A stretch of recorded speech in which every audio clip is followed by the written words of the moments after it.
in tonight's Game 2 between the Sixers and Knicks due to ankle and hip injuries. Embiid took some shots to the lower body in Game 7 against the Celtics. He played in Game 1 versus New York, but only had 14 points and 4 rebounds in the blowout loss. So let's bring in Shams Charania himself. And Shams, tell us what went into the Sixers' decision to rule out Joel Embiid.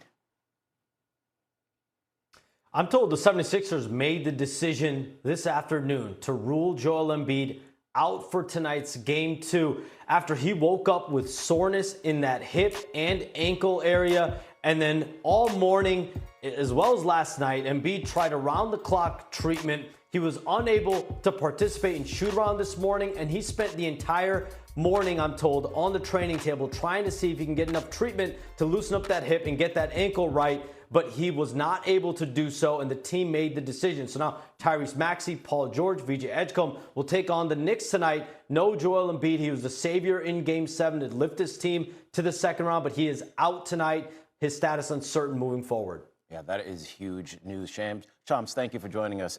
And the 76ers have been unsurprisingly less effective on both ends without their star center this postseason. Philly is averaging fewer points in the paint and recording fewer assists without Embiid manning the middle, while its defense has struggled without the 3-time all-defensive team member. The Sixers are 3-2 with Embiid, 1-2 without him. All right, let's talk about these big developments with the Hall of Famer, Michael Wilbon, our Chiney Ogwumike. And Chiney, let me start with you. How exactly will Embiid's absence, you think, be felt in Game 2? This is a huge blow for the Philadelphia 76ers because Joel Embiid is the one that really you have to key in on for them to have their success, because when he plays well, there's nothing you can do about it. Now, without him, we've seen circumstances where VJ Edgecombe and Tyrese Maxey have knocked down multiple threes, but it is a very tight rope for them to be competitive, especially against a New York Knicks squad that is playing their best version of basketball.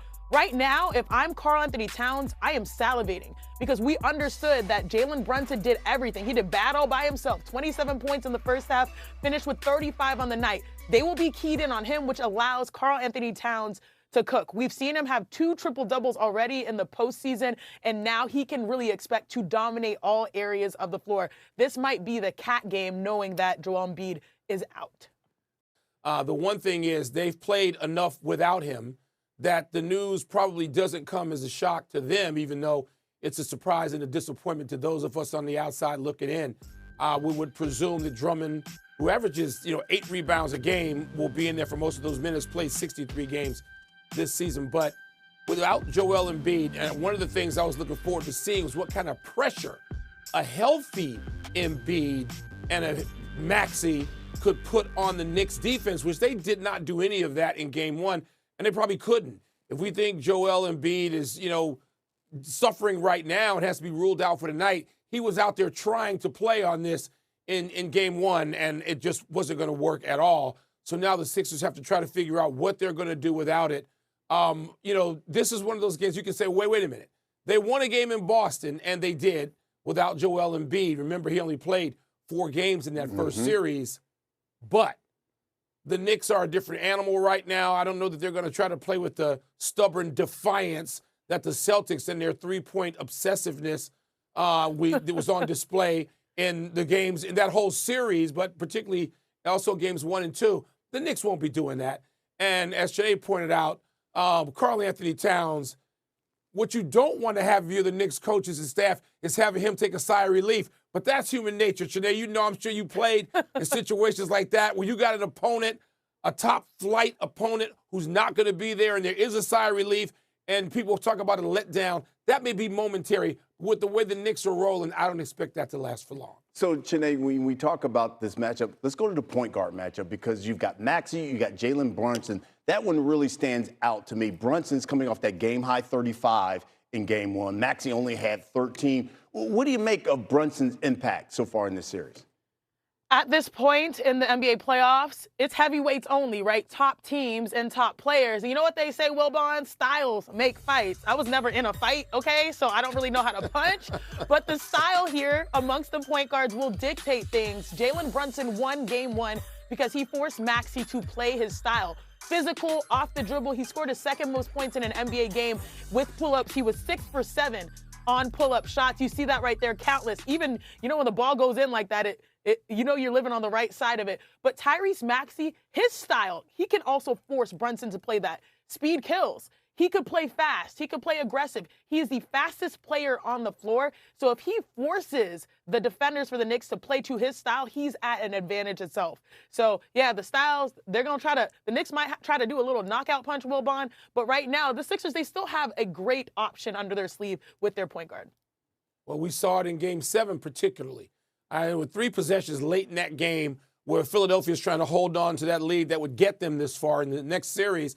And we saw Maxey 3 times just decide, that's it. No threes, I'm going to the basket.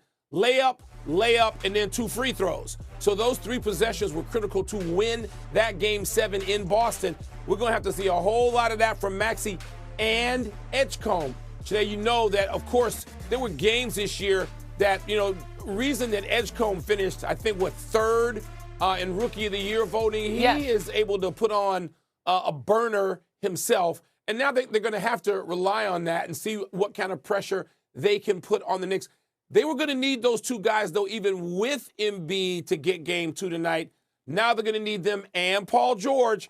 We're going to have to see. And look, there have been some hints that Paul George is really capable of that. We've seen the 3-ball falling for him.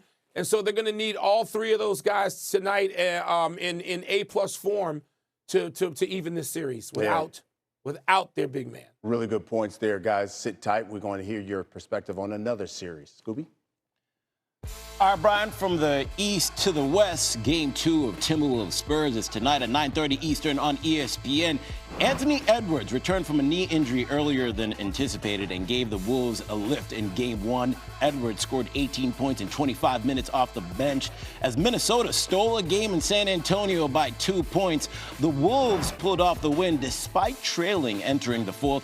It's the Wolves' 6th playoff win over the last 3 seasons when trailing entering the final period, tied with the Thunder for the 2nd most in the NBA. The Wolves are 3-1 against the Spurs this season, one of 3 teams with a winning record against them, along with the Cavaliers and Nuggets. That includes outscoring the Spurs by an average of 11.5 points in the 4th. Trinae, I'm going to come to you first. Wemby made a huge impact on the defensive end by throwing a block party and inviting the entire Wolves organization with the playoff record 12 blocks.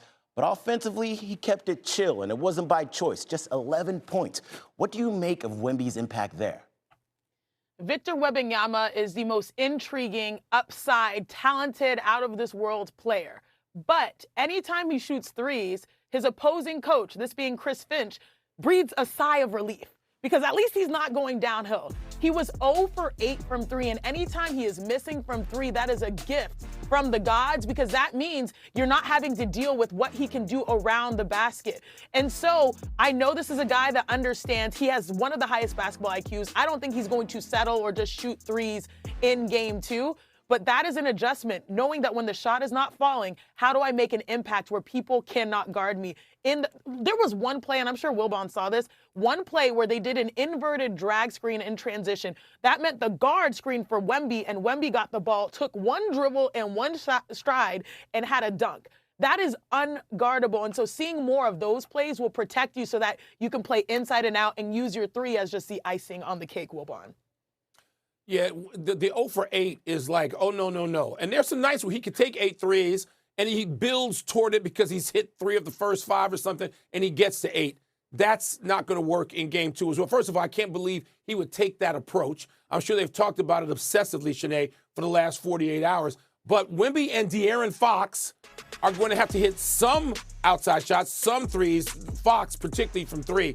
But Wembanyama, if he can have that, I'm not going to say the same impact defensively. And the other thing is the Wolves are, unafraid.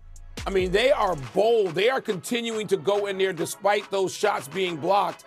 And their coach, Chris Finch, has done a wonderful job of alerting the referees, hey, fellas, call some goaltends and a vintage coaching performance on the day off to alert everybody that there should have been at least, he said 4, I don't know about 4, but a couple. And if you get a couple, look, 2 baskets like that can change the result of a game, obviously. So Wembanyama, De'Aaron Fox, those are the two guys I'm looking for a lot different results from tonight. But one quick thing in closing about this, the experience or lack thereof, this is what those of us who are saying, hold on, don't crown San Antonio just yet.